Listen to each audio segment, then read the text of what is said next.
In this episode, we're going to hear from someone who went camping in the deep woods of the Appalachian Mountains, and they had a run-in with a very large someone who left some evidence behind. Then we are going to hear from a runner who has some pretty convincing proof that portals do in fact exist. But before we get into the stories, if you enjoy my show and listen on a regular basis but still haven't subscribed, I would love to have you on board. Now let's get into the stories. I had a very terrifying thing happen to me 2 weeks ago when I was camping in the Appalachian Mountains.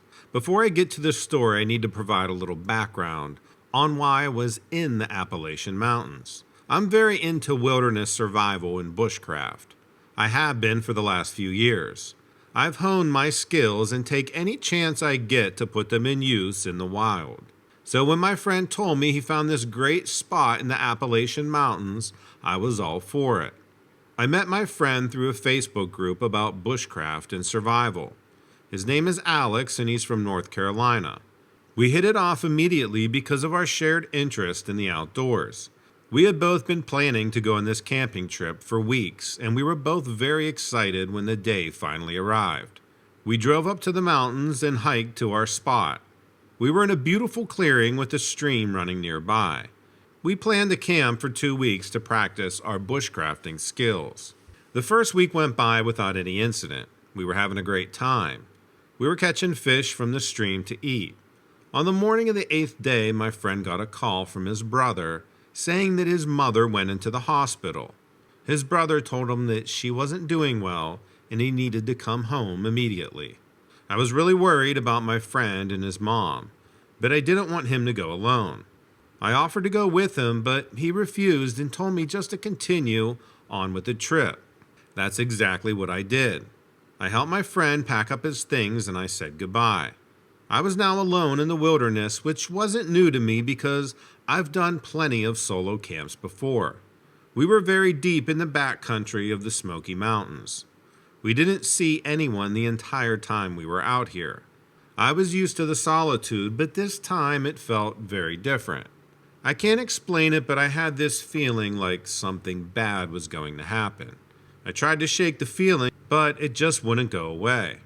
I decided to set up my hammock for the night and get some sleep. I was awoken in the middle of the night by this loud crash. Sounded like something large had fallen nearby.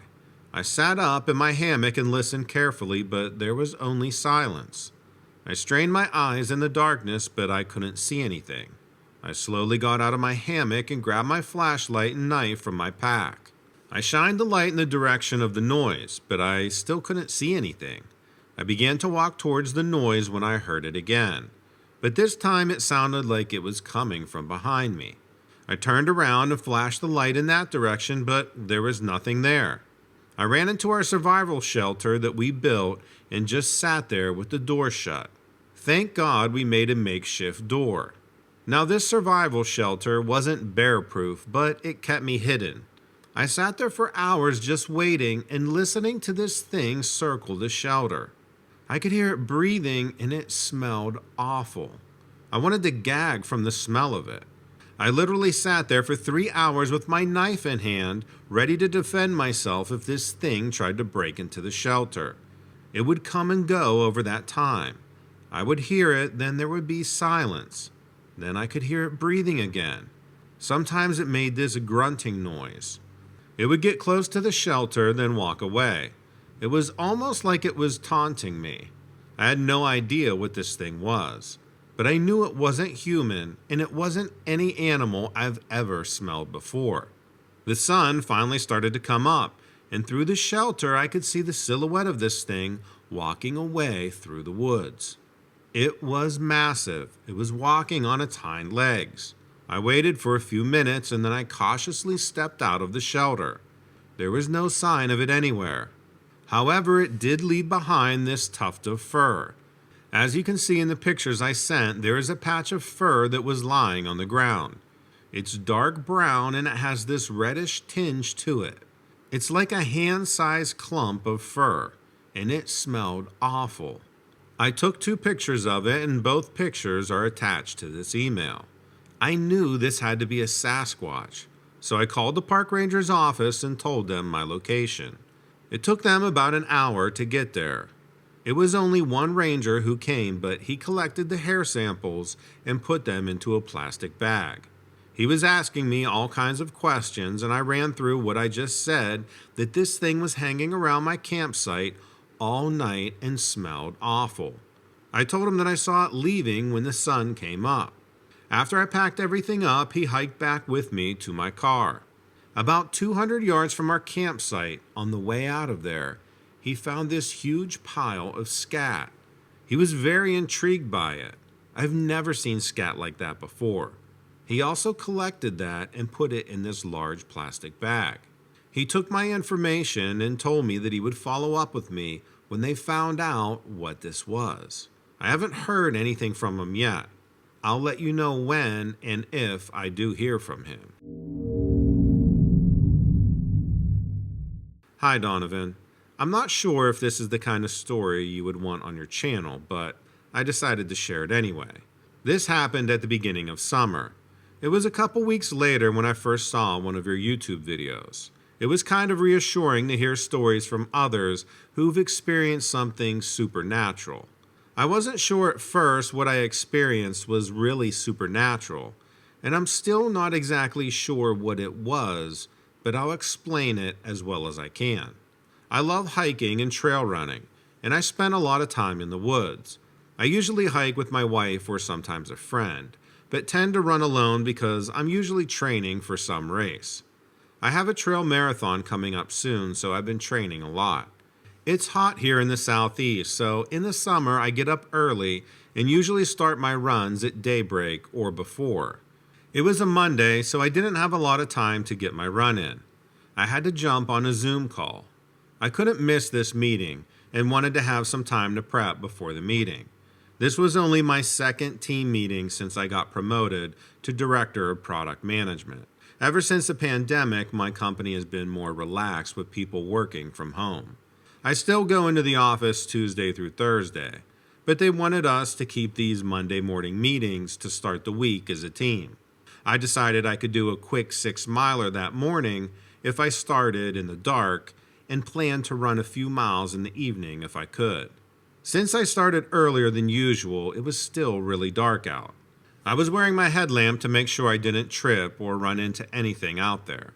It was a surprisingly cool morning, and I quickly got into the rhythm of my run and was kind of just zoning out, which I could do on this trail since I'd run it so many times.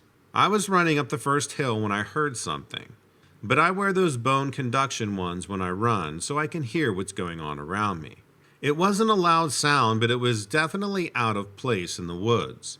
It was like a loud humming sound. At first, I thought there was something wrong with my headphones, but when I got to the top of the hill, I saw where the sound was coming from. I knew it was the sound source, but I didn't know what I was looking at. It was this glowing circle right there in the woods. I tried to think of a rational explanation for what I was seeing, and my first thought was that it was some kind of portal. I didn't even know what a portal was. Of course, I've seen them in movies, like Doctor Strange and stuff. But here in the middle of the woods? Then I thought no one, especially my wife, will believe me if I don't have proof. I also wanted to have evidence for myself because I thought for sure I must have been dreaming or hallucinating or something. So I grabbed my phone and snapped a picture. Then I just stood there staring at this circle for I don't even know how long. I couldn't even tell what was on the other side. I realized that I needed to get on with my run. I looked at my watch and it was glitching, which is something my reliable Garmin had never done. It was blinking like it was losing its charge. I grabbed my cell phone and it was now completely dead. It had a full charge when I started, so that didn't seem right. Thank God I had the picture. No one would believe this. At least I hope I had captured it on photo. I knew I had to get going. I didn't want to get any closer to this thing, whatever it was. I was already too close, I thought, maybe 6 feet away. I didn't want to get sucked into another dimension or anything like that, which I know sounds crazy, but I was looking at this glowing circle in the woods, so I didn't know what to think. There was no way I was going to touch it, but I had to know what happened if something went through the circle. I took my water bottle and tossed it through. The bottle just vanished in thin air. The circle closed and it was gone. I looked at my watch and it was working fine. I grabbed my phone out of my pocket, but it was still dead. Okay, I just saw a portal in the woods. Maybe. Again, I wasn't even really sure what a portal was or why it would be there. I can tell you I ran fast back to my car. Not only because I didn't want to be late for my work meeting, but even more so because I couldn't wait to charge my phone and see the picture to prove what I had seen was real. When I got in my car, I remembered I had taken the charging cable out of my car when I was out the other night to use my battery pack, so I had to wait until I got home.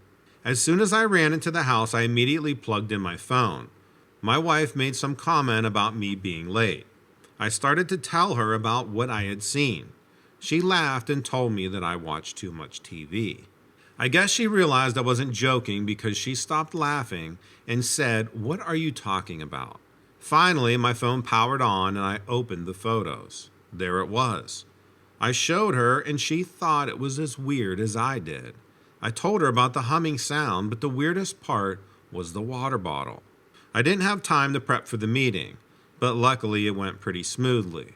My wife, who also works at home as a recruiter, must not have had a lot of work to do that day, because she spent all day reading Reddit posts and researching portals. I think she was kind of jealous that she didn't get to see it. Or maybe she just really didn't believe me and wanted to see it for herself. I decided to skip my run that evening, and my wife and I went out to that same spot to see what we could find. As soon as we walked up the hill, I realized there was nothing there. Nothing at all. I don't mean there was nothing unusual there. I mean there was just nothing at all. Like all the grass, leaves, and roots, everything at that spot was burnt away. I've been back on that trail many times this summer and haven't seen this thing again, or really anything strange. I know my story isn't as crazy as some that you've heard, but to me, it was definitely something supernatural.